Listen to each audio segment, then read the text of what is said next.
Saturday Night at the Movies continues in 1 minute with Elwy Yost.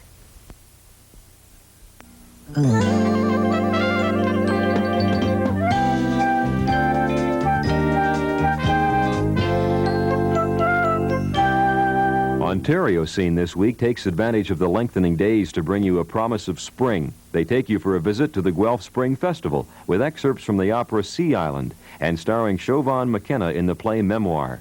French-Canadian chanteuse Pauline Julien is on the program too. Ontario Scene at 7:30.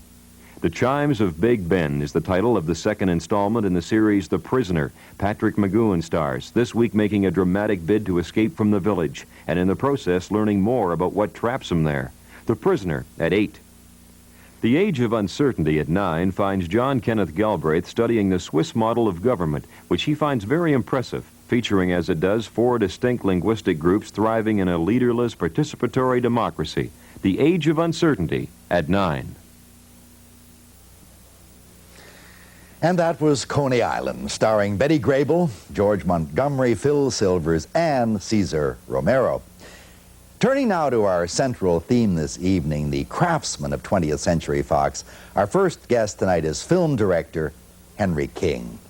Still spry at the age of 89 when we interviewed him recently in Los Angeles, Mr. King has been responsible for such diverse films as State Fair, Lloyd's of London, In Old Chicago, Alexander's Ragtime Band, Jesse James, The Song of Bernadette, Wilson, 12 O'Clock High, The Gunfighter, and Love is a Many Splendid Thing. He's a perfect example of the studio director who, through the years, would take on various assignments, work steadily, and churn out solid films on time and under budget. It seems incredible that under close to assembly line conditions, he created some of the finest films of his period. The directors under the studio system were unlike most directors of films today. Fox, during the 40s, produced 52 films a year, 1 a week. Today, the same studio will produce at a rate of less than 1 a month. There has been a constant debate lately about whether or not the directors of today are artists or merely craftsmen.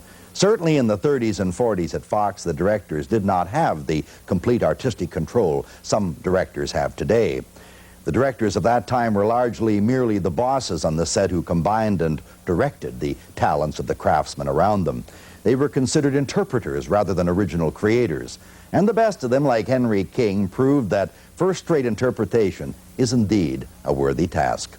Now let's listen to Henry King talk about the first and perhaps the foremost of film crafts, direction.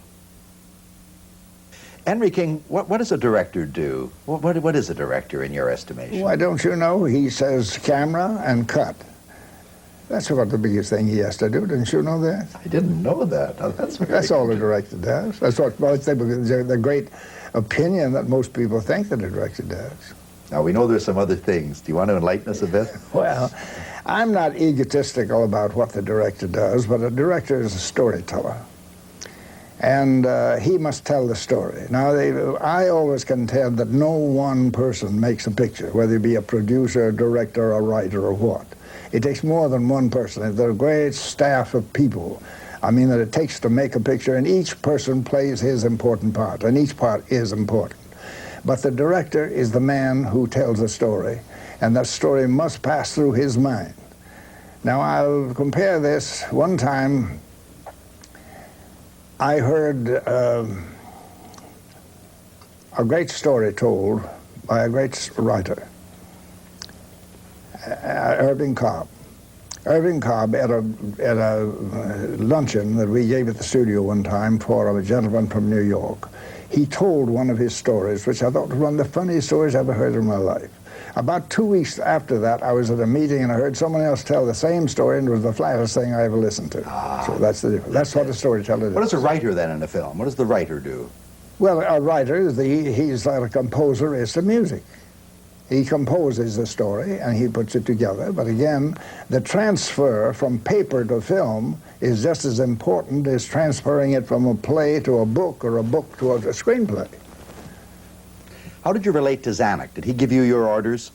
Oh, yes, he was the head of the studio. What about associate producers? How did you relate to them on pictures? Well, associate producer was a sort of a liaison officer between Zanuck and the company. I never saw Zanuck would not allow associate producers to come on the set.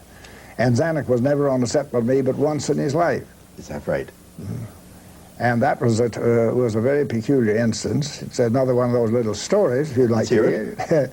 I was doing Wilson, which was the apple of Zanuck's eye. He was solely responsible for that. He got Lamar Trotter to write it. He bought the play of that and all put it together. And it was a very difficult story. And I had the scene where Alexander Knox, the doctor, had just come out of misery.